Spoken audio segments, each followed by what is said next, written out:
Esta es una situación sumamente grave, sumamente delicada. Bueno, tengo que hablar más fuerte.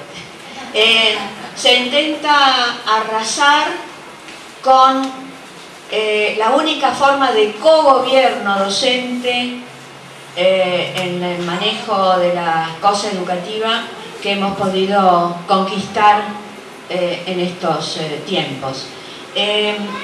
Yo querría de cualquier modo empezar un poco más lejos que el estatuto del docente. Querría en principio ubicar la lucha que están desarrollando en el marco de la ya larga historia del gremialismo docente. Tan larga es esta historia que la primer huelga docente de la que se tenga noticia se produjo hace 130 años. En el año 1881, la directora y las 8 maestras de la Escuela Graduada Superior de San Luis comunicaron por carta al gobernador de la provincia que habían resuelto suspender las tareas de la escuela hasta que se hiciera justicia. La justicia que se pedía era el pago de los 8 meses que les adeudaban en cuanto al salario, pero además la forma irregular con que en los últimos 6 años venían percibiéndolo. Irregularidades no solo en cuanto al tiempo que tardaban en liquidarse los salarios, sino también en cuanto a la diferencia que había entre lo que figuraba en las planillas de liquidación de sueldos y lo que efectivamente cobraban los docentes.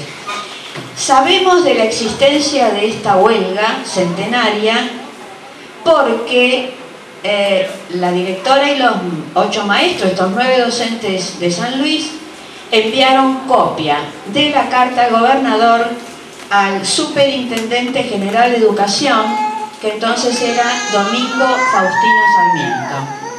Y no bien recibió la carta, Sarmiento pidió la publicación de la misma en el monitor de la educación común, esta publicación del Consejo Nacional de Educación que hoy subsiste y que data también de 1881. Pero Sarmiento, además de dar difusión al reclamo de estos docentes, lo antecede con una nota en la que plantea que esta no era un caso excepcional, sino que esta situación se reproducía en todas las provincias, porque los fondos que el gobierno nacional giraba para sostener la educación pública eran derivados a otros fines. La conclusión fue que la directora y los 8 maestros fueron suspendidos y terminaron siendo expulsados de la docencia a pesar de la intervención de Sarmiento en las condiciones en que se los comentaba. Pero a la vez quiero también señalar como antecedente el año 1892, cuando se constituye el primer gremio docente en la República Argentina, que es la Liga de Maestros de la provincia de San Juan.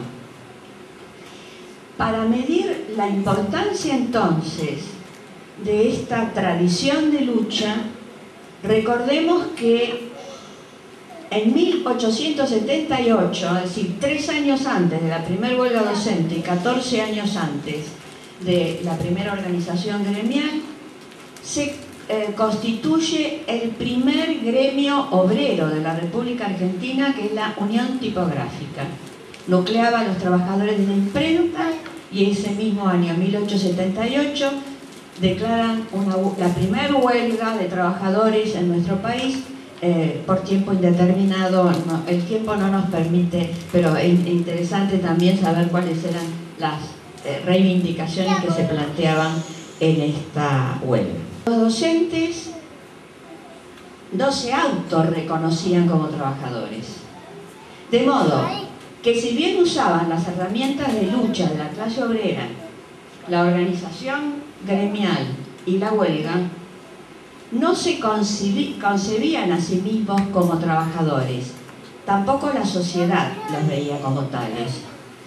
Y esto tiene su lógica si pensamos que en el periodo al que nos estamos refiriendo, trabajador era aquel que se desempeñaba en una empresa como asalariado, bajo una situación de dependencia laboral, y que se organizaba para enfrentar a la patronal. Es decir, estos eran dos rasgos que definían a los que entonces se consideraban y eran considerados trabajadores. Ahora, fijémonos en el conflicto de los maestros y de los profesores. Maestros y profesores de un periodo donde casi la escuela privada no existía. De modo tal que la patronal era el Estado, no los dueños de las empresas. Y resultaba muy difícil concebir al Estado jugando el papel de la patronal. Por otra parte, y estoy explicando por qué la docencia tardó tantos años en autodefinirse como trabajadores, por otra parte, hasta fines de la década del 50 del siglo pasado, el trabajador era aquel que realizaba una tarea manual. En esos periodos tampoco se hablaba de trabajadores de la cultura. Es decir, el trabajador era el que realizaba una tarea manual utilizando herramientas e instrumentos de diverso tipo y producían un objeto material. De cualquier manera, así, sin utilizar el término gremio, sindicato, fíjense ustedes que tempranamente los docentes se organizan para desarrollar una doble lucha. Por un lado, sus reivindicaciones como trabajadores, y al mismo tiempo la defensa del derecho del pueblo a la educación, que están presentes muy tempranamente en la vida del gremialismo docente. El problema que caracteriza a esta progresiva toma de conciencia del carácter de trabajadores y a las diversas formas de organización que se dieron fue la atomización. Es decir, los docentes no tendían a constituir un gremio o una agrupación o una liga o una unión o una asociación por provincia o por jurisdicción, sino que se formaban pequeños agrupamientos en función del nivel educativo en que trabajaban, de algunas problemáticas particulares, y eso ha llevado a una situación que aparentemente se resolvía en 1973 con la Constitución de la CETERA, la Confederación de Trabajadores de la Educación de la República Argentina, pero que sigue vigente porque no es casual que en Capital Federal, en 200 kilómetros cuadrados, tengamos el número de agrupamientos docentes que tengamos. Es decir, la unidad evidentemente es compleja, responde a factores muy diversos, y entre esos factores, desde mi punto de vista, tiene una fuerte incidencia las concepciones político-educacionales.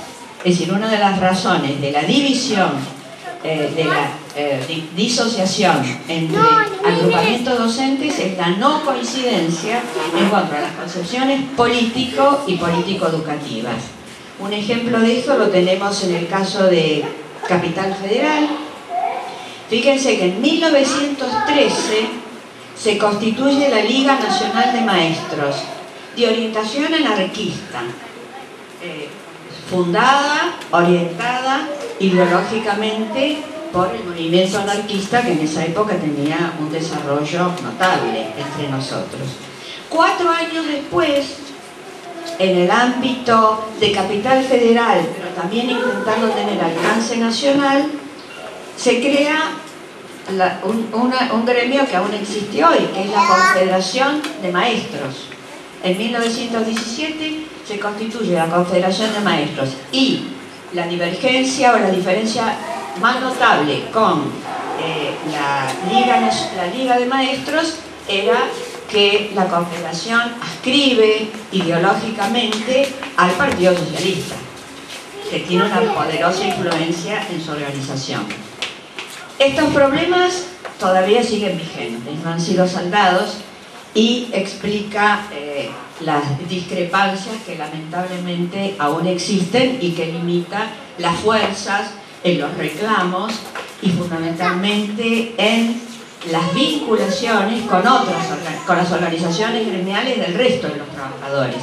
Y ese aislamiento lo estamos sintiendo hoy. Solo los docentes están saliendo a luchar por una reivindicación que no afecta solo a los docentes, sino que va a afectar gravemente a la educación en su conjunto.